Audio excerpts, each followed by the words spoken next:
Welcome to Internal Affairs of the Mind, where we don't chase trends, but we chase the truth, where reflection is weaponized and reality's got no place to hide. Some people preach, some people pretend. Me, I investigate. I'm Greg Thompson, a retired cop with over 2 decades experience, but a lifelong investigator. And now, a full-time interrogator of the human condition. This isn't therapy. It's not philosophy class. It's an investigation into everything they told you not to question and everything you told yourself you didn't have time to. Let's crack today's case. Let's chop it up. All units be advised. Responsibility and accountability have gone missing. Last seen, abandoning marriages, friendships, workplaces, and entire communities. Suspects leave behind a trail of collateral damage that includes chaos, stress, and broken trust. Approach with extreme caution as they're known to be dangerous, defensive, and confrontational. Until they're located, the public at large is at risk. So today I want to take you all back into one of the most pivotal moments of my law enforcement career that I can remember. A moment that reminded me I was more than just a cop, that I served roles that reached beyond the badge. A reminder that, at times, I served as a mirror that would reflect back the truth that someone's been running from. A moment that reminds me today, as well as outside my capacity of a police officer, that if I handled it right, if we all did it with the right balance of firmness and love, that reflection we serve as can probably change a life. So I'm going to do it a little different. We're going to start out with a field assignment this time. Let me ask you all a question. What do you suppose it would take for someone to change course in life? And what role do you play in that for others? Or they for you? Think on that while we chat. So let me set the tone with this story. The call came in, burglary in progress. I show up as the supervisor for the call, and my guys have 6 young people, 3 girls, 3 boys, lined up inside of a home, aged between 15 to 17 years of age. They weren't shaking. They weren't crying. Hell, they didn't even look like they were scared. They looked angry, appeared cold and stone-faced. And that bothered me more than the crime itself, because when you've got a group of teenagers who can break into someone's house, lay claim to bedrooms they absolutely knew they had no business being in, and not blink an eye when the cops roll in, that tells me something deeper is broken. A generation numb to accountability. Now, the homeowners were surprisingly forgiving. No damage, nothing missing. They asked us to let the kids go without charging them, but for us to make sure they understood how close they came to ruining their lives. That's the moment accountability can either be punishment or mentorship, life lessons. Now, I won't say I agreed with their choice, and I'll let you consider where you may stand. But what I do now know, without hesitation, thanks to the benefit of hindsight, is that those people perhaps were smarter than me in that moment.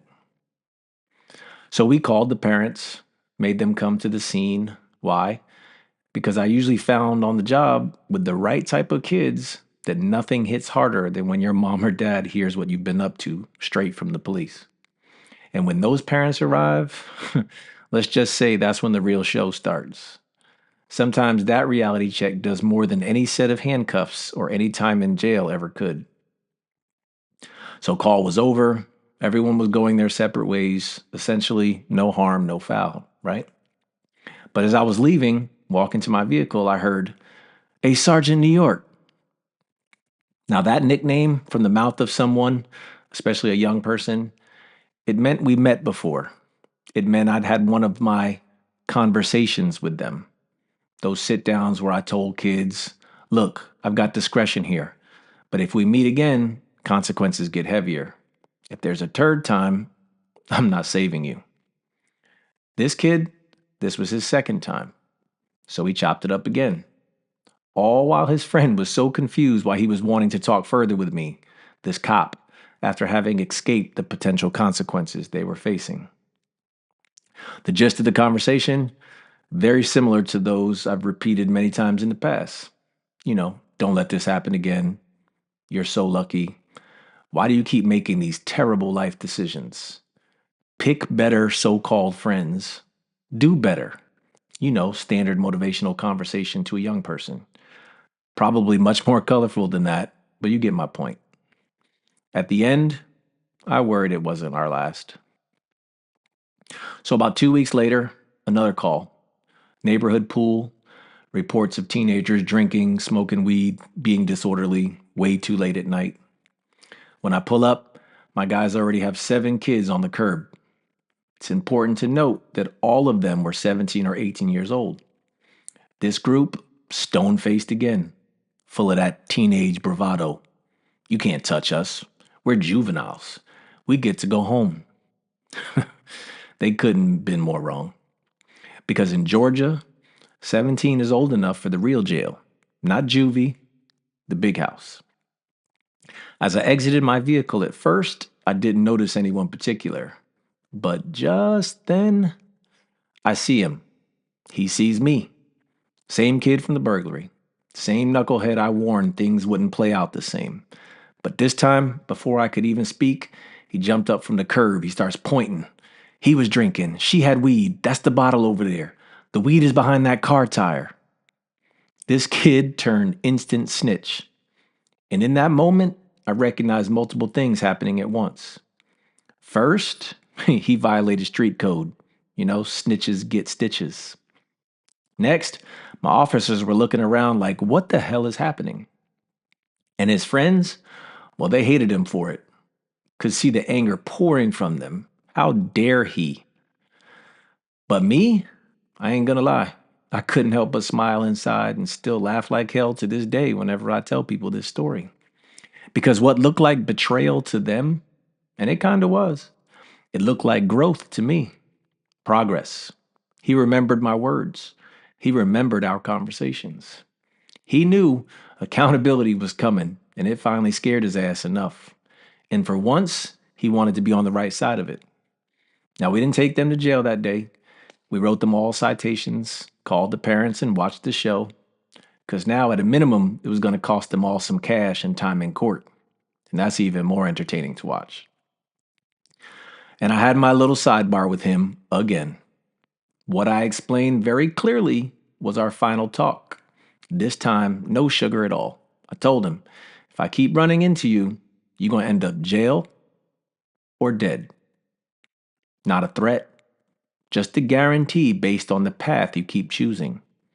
Now, some of you may think that cruel. I always thought it real because I've seen it way too many times.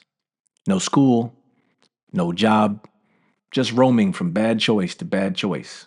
And I knew kids like that don't stay roaming innocently or safely for very long. They do bad, or bad eventually finds them. So I told them straight, it's time to get your shit together. You still got a chance because your fall hasn't been dramatic. Yet. And I even told him I worried that he wasn't ready to believe my words and that he may need real consequences to get him motivated. But often people don't recover from those kinds of consequences. So be careful what you ask for. Now, that moment, it wasn't about control or my authority as an officer. It was about hopeful influence. Influence I couldn't possibly measure or even understand in the moment, but could only hope that I would see it later if someone, specifically him in this moment, finally chose a new path. And then life went on. Calls kept coming, other faces, other problems. I didn't know if any of my words had landed. Hell, I'm sure I probably doubted that they did at all. So here's our next field assignment. Are you willing to break from the crowd, even if it costs you socially, so that you can proceed forward into growth? So are you ready? Surprise. Fast forward a few months. I'm off duty, not in uniform. I'm out with my wife grabbing food at Moe's. I notice a car pulling in. And let's just say I spent nearly 7 years working undercover, and all those years as a cop, and certain things stir up the spidey senses. But then I see someone coming out of Moe's, and he locks eyes with me. He glances at the car approaching. I tell myself, are you shitting me? It's him. Before I can even have a reaction. Yo, Sergeant New York, it's not what you think. That's my brother. He's picking me up. I just got off work. I work here at Moe's. Please, man, I ain't trying to see you no more like that. I got a job now. I went back to school. I'm trying to get my GED. You scared the shit out of me. I'm done with that life. That's on everything. That moment, man, words fall short. Even now, probably 15 years or more later since this happened, it's hard to capture. The best I can give you is this. It felt like being a proud father, like a mentor, like a gardener finally seeing the seed sprout. I would venture to guess a feeling teachers probably get when they reach that one kid.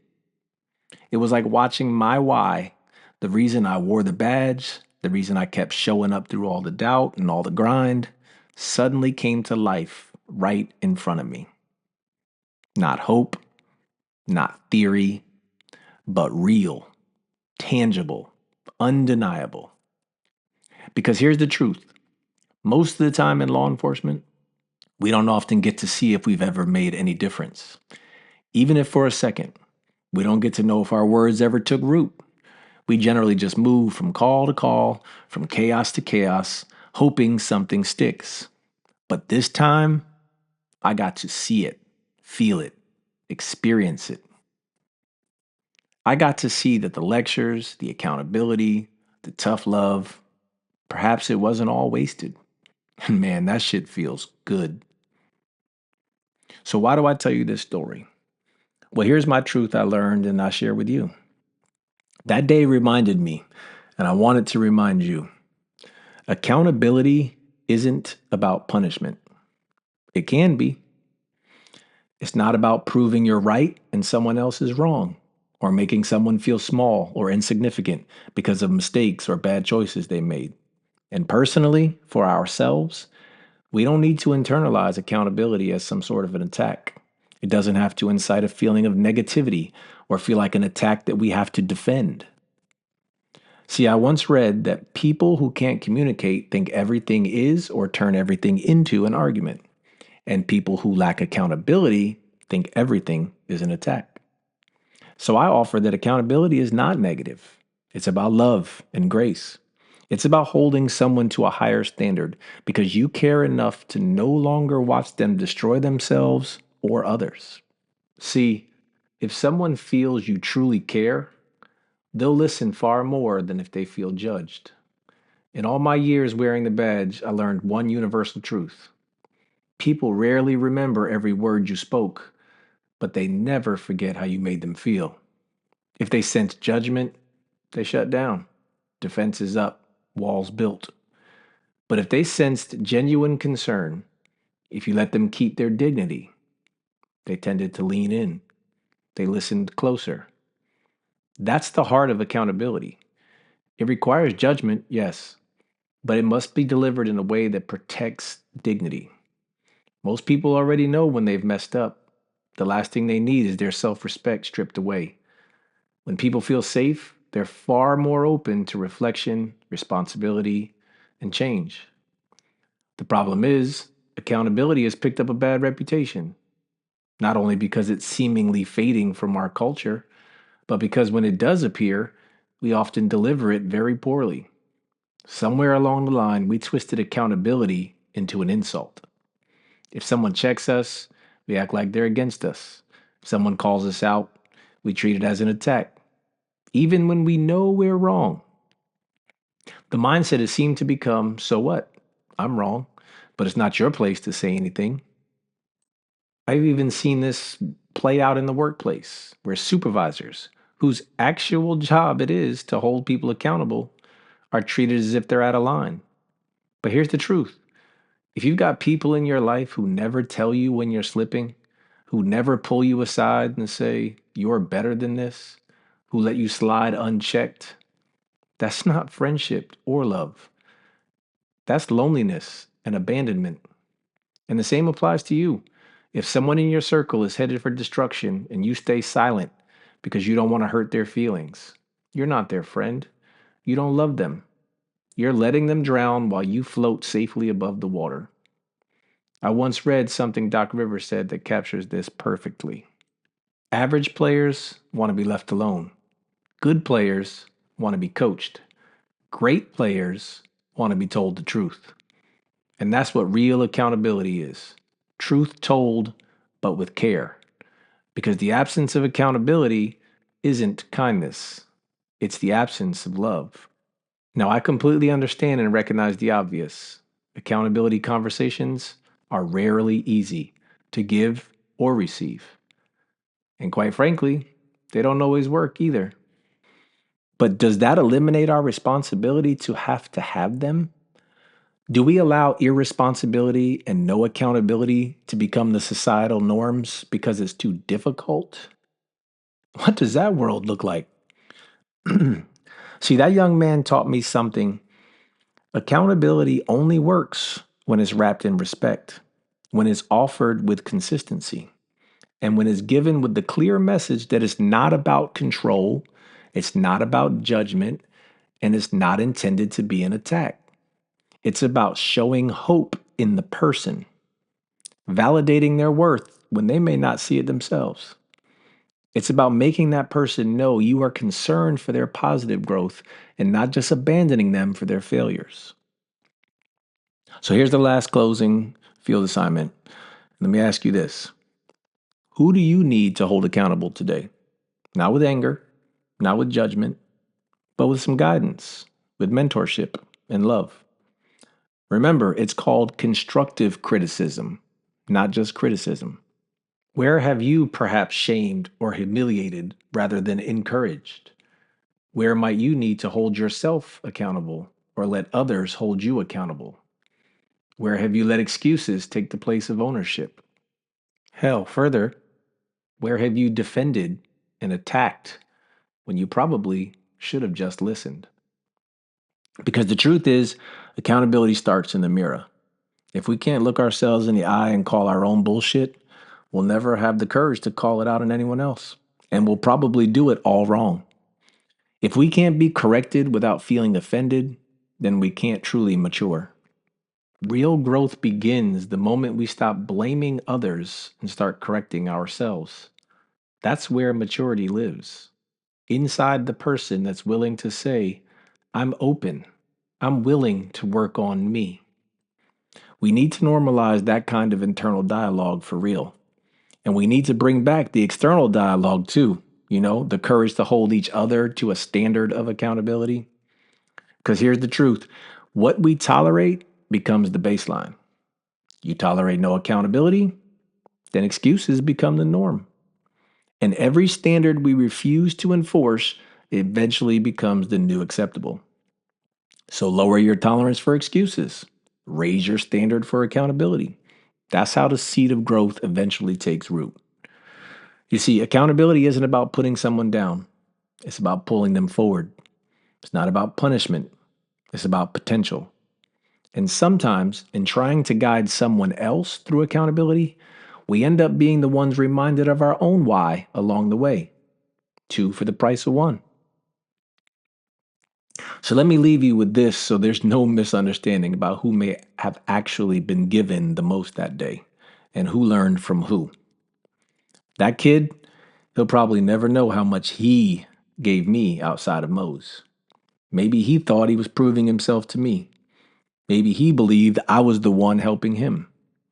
But the truth, he reminded me why I put the badge on in the first place and what power my position actually wielded. Not to be feared, not to punish, not to just wield authority, but to be a catalyst for change, for better, for touching someone's life at the worst moments in hopes of encouraging their potential. And here's my challenge to you, be someone's catalyst. Be the one who tells the truth from a place of love and concern. Be the one who demands better, not because you're perfect, but because you care enough to see more in them, not from above them, but right beside them. Make someone feel that their next move matters way more than their last mistake. Because accountability, when it's done right and received openly, it doesn't divide, it transforms, it builds trust, it gives worth, and it creates purpose. Stephen Covey said it best: accountability breeds responsibility. And that, my friends, is why we interrogate internal affairs of the mind. This has been Internal Affairs of the Mind, where we break in, strip it down, and get real. So hopefully together, we can build ourselves back up armed with wisdom. Peace and blessings to everyone. Be kind, be a good human. Thanks for listening. I'm Greg Thompson, and we'll chop it up next time.